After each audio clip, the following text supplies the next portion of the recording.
Well, it is 6 days since the multi-storey apartment building collapse in George. 40 people remain unaccounted for. 13 others are in hospital, while 13 more have since died. And SABC News reporter Vanessa Poonah and video journalist Clinton Cerf are actually covering the story for us.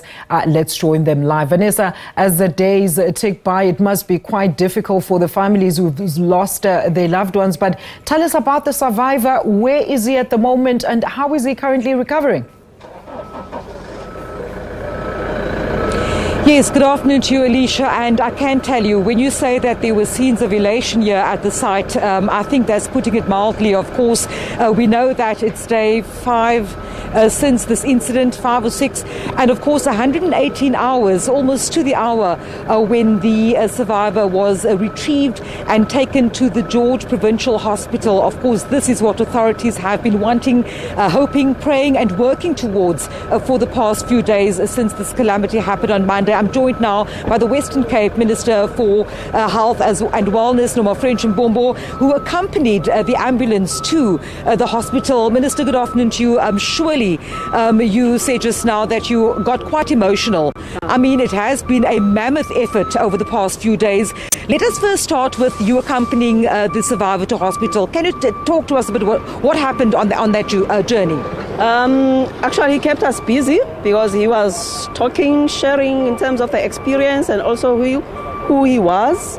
There was no blood, although the team were checking on the vital signs. They indicated that it's fine, but we cannot at this stage confirm in terms of what is the prognosis, because he still goes to a hospital in terms of checking of whether it's broken or not.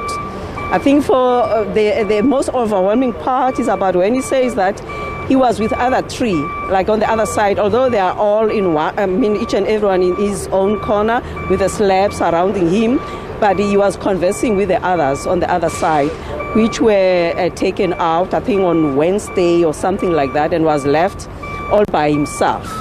I think it's what has been shared by others that we visited yesterday at the hospital, where they will say that the overwhelming thing is about when the others, you hear they're being taken out, but the reassurance coming from the rescue team where they said, we'll come back for you, but where you are, it's difficult to reach you. And then you realize that they come back. So one of them was emotionally sharing that they came back, they promised they're gonna come back, they came back, despite that when they realized later it was about after 2 days.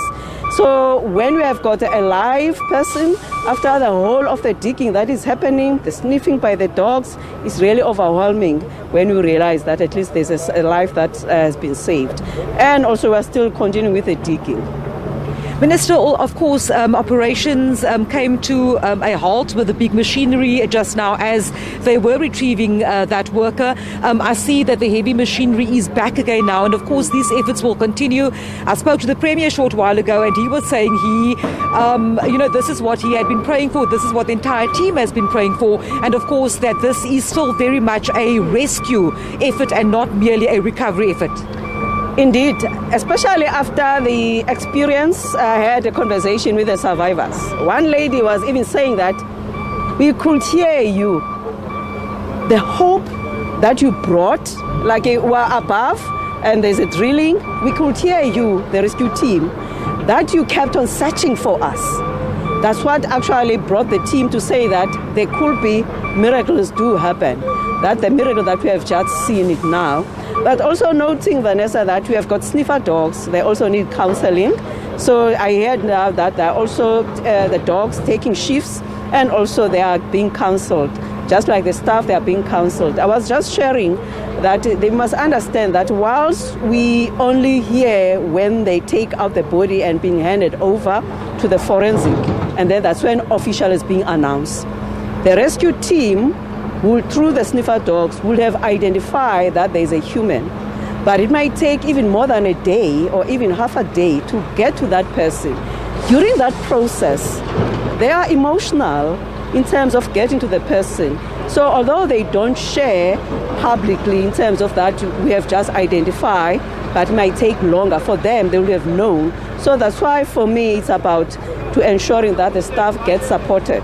The counseling happens for everyone who's on site, even the volunteers themselves. So thank you for the team for not giving up.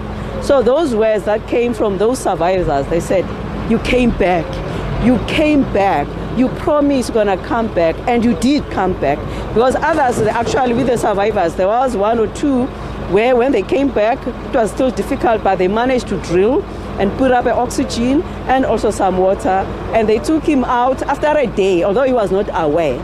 But the mere fact that they came back, to them it matters. Minister, thank you so much for the update this afternoon. Of course, the Minister of Health and Wellness in the Western Cape, Noma French Mpombo, just explaining to us how authorities are experiencing this moment. Of course, a short while ago, she had accompanied the survivor taken from the site here behind us after 118 hours trapped in the rubble to the George Provincial Hospital.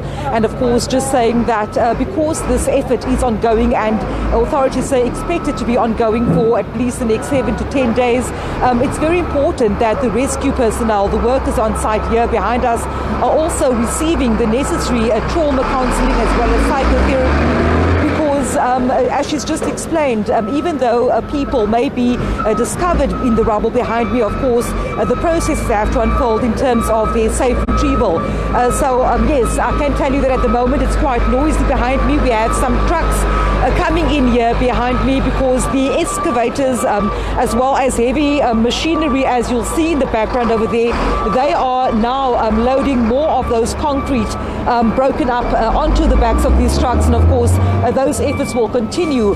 At the start of this operation, we understood that there was some 3,000 or more tons of concrete. The slabs have been broken up on the top where we can see, and of course that is the process unfolding here, whereby they have to delayer all those concrete slabs to get to hopefully and prayerfully more survivors in this building collapse here behind us in George. And at the moment there is, as the authorities are telling us and as we've seen from the firefighters, from the rescue personnel, a sort of renewed sense of hope. I mean, there was just something electric in the air as they all clapped and cheered when the worker was transported, taken from the rubble and transported to the George Provincial Hospital.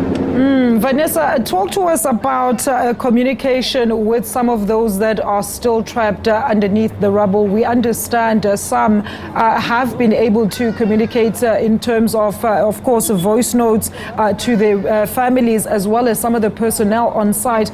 Are you able to confirm if they still consistent communication with some of those that are trapped underneath at this stage? That indeed was a question that I posed to Colin Diner, the head of disaster management in the Western Cape, when he was doing a very short briefing after this patient was taken to hospital. They had said at this stage they cannot quite confirm as yet. There was talk earlier on that there may be a second person at the site, but of course with the operations carrying on behind me at the moment, I don't think that they would have made that contact, because usually what happens, Alicia, is that when they find somebody or they make contact with somebody, the site goes quiet. Where they use the sniffer dogs, as the Minister of Health here in the Western Cape just confirmed with us, and of course they let a siren go off. A siren goes off, calling for quiet so that they can have that communication. So with all the noise behind me, the trucks, etc., I don't expect that at this stage they are communicating. But you talked about voice notes a short while ago. Let me share very briefly with you. We were out in Marcel Bay this morning speaking to a survivor who was trapped under the rubble for some 28 hours, Dalvin Safers.